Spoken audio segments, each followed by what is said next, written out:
Hey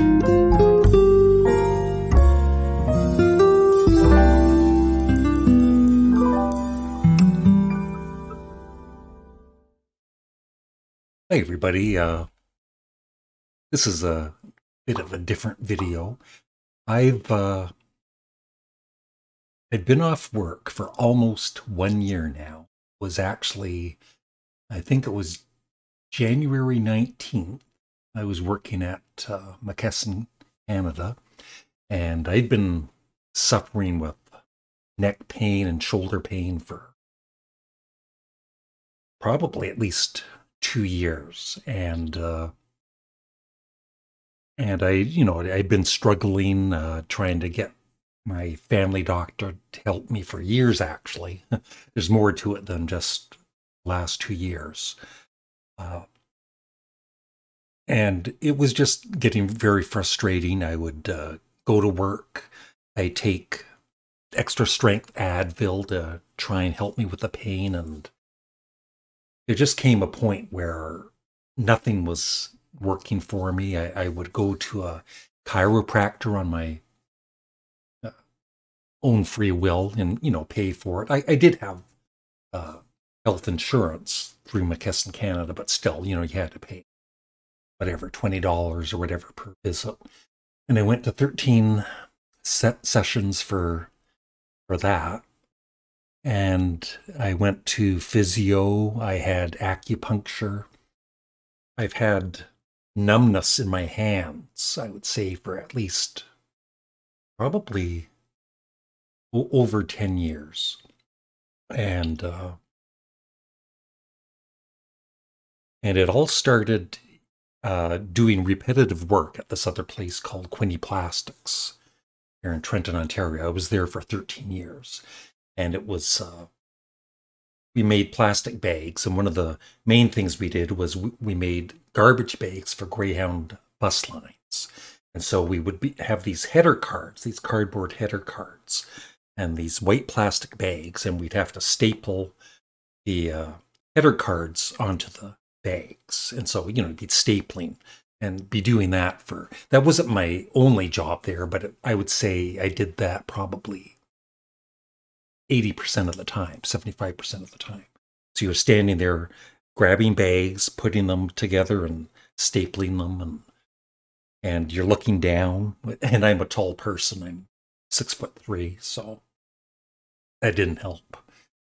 And so I got tendonitis in my arms, and I finally left that job in 2006, and I was on workman's compensation. They approved it. And so yeah, that job was done after 13 years. And I still remember the boss's, well, it was a family-owned business, and the boss's son that came in to pick up some paperwork one day after I was not working. I was still working there, but I wasn't working at the time. And he was saying, "How is your arms?" And I said, "Oh, they're pretty sore." And he says to me, "You must have been born with different arms." That's the things I get for 13 years of doing repetitive work. But that's just me whining. So I didn't work for 6 years. And I got my grade 12, because I never had my grade 12 when I was younger. But through being on workman's compensation, I was able to get my grade 12 diploma. And I took a 2-year, we had to take some kind of a course. And even though I wasn't totally interested in it, it was the one that suited me the most, and it was for advertising. So I have an advertising diploma, which I never used. And then with my marriage breakup, I was living here in this basement apartment, semi-basement apartment. And for the first year, I was kind of, I don't know if I would say I was depressed, but I was sad. And, I was running out of money. And there was actually 1 month where I wasn't going to be able to pay my rent. And then kind of a miracle happened. But I won't get into that. And so I had the money to pay the rent. So after that, I uh, got a job at Procter and Gamble as a temp through Adecco, uh, and that was pretty rough because I still had the tendonitis, and it was repetitive work again, 12-hour shifts. I would either be working 7 in the morning until 7 at night, or 7 at night until 7 in the morning, and it would just switch back and forth. One week you'd work 60 hours, and the other week you would work 24. It was still pretty rough. And then I got on McKesson Canada. I've worked there. When I left the job, I'd been there over 5 years. And yeah, so like I said, through the years, I would go to my family doctor once in a while and complain about the tendonitis, the numbness in my hands, which is still there today. And in fact, because of what I now was diagnosed with, it's in my feet. It's been in my feet for about the past year or so, just numbness. But yeah, I've had neck and shoulder pains, like I said, for over 2 years, and it's getting worse. I was actually, when I walked off the job, I was thinking, I just need a break from doing this repetitive work. And I was thinking it would be 6 weeks off work. And then, dealing with the insurance company, which is very stressful, of course, and everything, and the doctor and everything, and going back and forth. One day I received this paperwork, and I was on long-term disability. And I never even, because earlier my former family doctor was saying that it's really hard to get on long-term disability. So I was thinking, well, I won't be getting on it, but some miracle happened there, and I've been on long-term disability now for past year. But still, last year I had an MRI, and finally got the results, and what I was born with for the neck and shoulder pains. It's called Chiari Malformation 1. And I guess Chiari Malformation 2 is even worse than what I have. So maybe I'm lucky, I don't know. But it's been very painful for me. And so I'm not doing this video for self-pity, because the one thing I will say is, I'm in chronic pain. And, through the years, I would hear about other people being in pain and in chronic pain. And you really, what I got out of it once I had it myself is, you don't know what chronic pain is until you have it yourself. And so it's not fun. And doing YouTube videos, doing live chats while I'm not working has helped me mentally to do something with my life. And so I thank you all for watching. This is kind of a test. I'm just doing a test thing, and I'm thinking the way it's going, maybe this is the video that I'll post. So what I have here is a video that shows you what I have and the issue I have. And like I said, I'd been on a prescription for the pain. It's called Lyrica. And then it wasn't helping. And so I had a talk with my doctor, and he upped the dosage per day, and it still didn't help. And one day, or one night, I should say, I had body tremors for like half an hour, and it was scary. Like my whole body, it's like, you're cold or whatever. And so I didn't talk to my family doctor. He doesn't know I'm off the Lyrica yet, but I talked to a pharmacist, and he told me how to slowly get off the Lyrica. So what I take now, thanks to Molly for talking to somebody about it, is I take Tylenol with caffeine. It's called Ultra Relief Tylenol.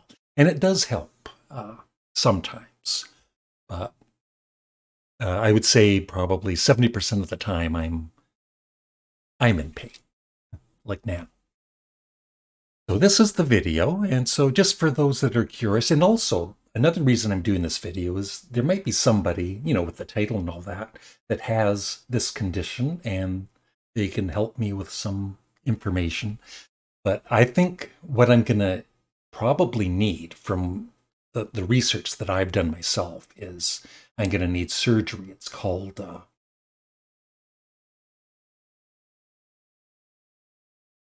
can't think of the name. I'll post it here if I if I remember to. But it's a surgery. It has to do with my brain and my spine, and yeah, so it's just not fun. But watching this video, you'll kind of see the issue I have. There are symptoms with Chiari malformation that are more typical of the syndrome. For example, a headache that begins in the back of the head and radiates forward. That's one thing I've been, I guess, lucky or thankful for is because I had read, you know, you get headaches and all that. I don't really get headaches. It's just, I just get pain in my neck and my shoulders. I will say, though, too, I do this quite often, you know, and kind of you hear cracks and all that. But in the past few months when I do this, and I think it's good, actually, you know, stretching the neck and all that, you'll hear it kind of goes into my head. And it's like, it's kind of freaky a bit. It's not normal. But I'll hear like these crackles and these like snaps. So maybe I shouldn't do it. I don't know. Most often associated with coughing or sneezing or lifting a heavy object. That's the most typical symptom of a Chiari malformation. There are other symptoms that can also present, for example, numbness and tingling of the hands. And yeah, that's like I said, and this is what was so frustrating for me for years, is I would, and this family doctor is retired now, but I would say for the last over 10 years, I would go to him occasionally and tell him about the numbness in my hands, and he never did anything about it, you know. Shoulders, trouble swallowing, ringing in the ears, and a variety of different symptoms. So I don't have the ringing in the ears, thankfully, or the difficulty swallowing yet. I just had pain.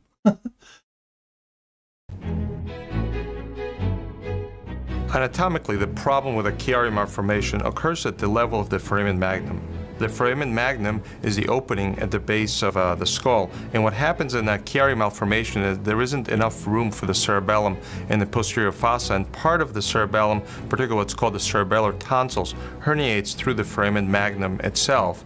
And at this point, there isn't enough room both for the tonsils as well as for the spinal cord protruding through the foramen magnum. This causes increased pressure and pressure buildup of the cerebrospinal fluid, and that's exactly what causes the headaches, and particularly when patients cough and sneeze, there's a pressure buildup and the patient gets headaches, which often occur in the back of the head and radiate forward, but that does not have to happen all the time. So, like I said, I'm lucky.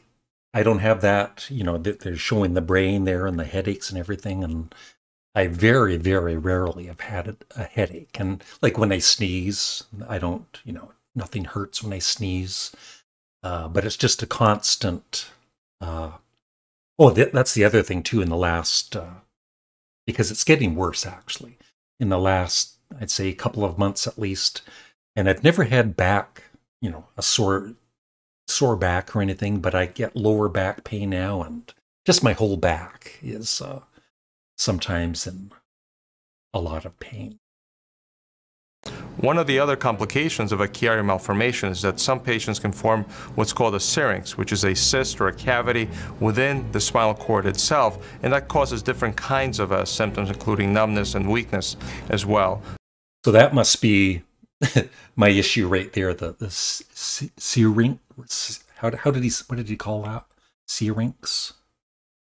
Of a Chiari malformation is that some patients can form what's called a syrinx, which is a syrinx. Okay.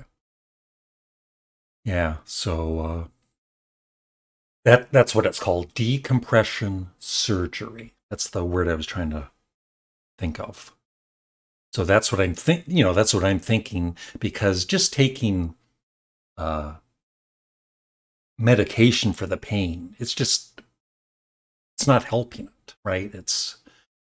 I want to be at the point where I'm not taking Tylenol, Advil, or other medications. A cyst or a cavity within the spinal cord itself, and that causes different kinds of symptoms, including numbness and weakness as well. The problem with the syrinx is that sometimes once they form, then don't go away, so that's why it's good to address them. The most critical part of managing a patient with Chiari malformation is having the accurate diagnosis. Once the diagnosis is made and one is confident of the diagnosis, the treatment is surgical. The problem with a Chiari malformation is that there isn't enough room in the posterior fossa for the cerebellum. It's a mechanical problem, requires a mechanical solution. So the operation itself is we make an incision in the back of the head. It's approximately a 10-centimeter incision. We expose all the bones in the posterior fossa in the back of the head. We remove the bones, what's called the suboccipital bone. We remove the lamina of the first vertebra, the C1 lamina. After the bony work has been completed, we proceed to open the dura, which is the coverings of the brain, and then I bring in a microscope. Some patients with Chiari malformation have a significant amount of scarring, which needs to be taken down, and that's done microsurgically with a microscope. We place a patch over that on the dura to provide more space for the posterior fossa, and the muscle layers in the skin are then closed.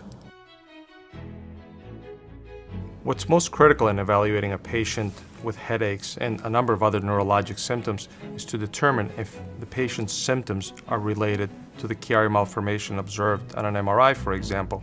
Here at UPMC, our team has seen many, many patients with these kinds of symptoms, and we're able to make the determination if the symptoms are or are not related to the Chiari malformation, and therefore the patients that are treated have the best chances of getting better from the procedure.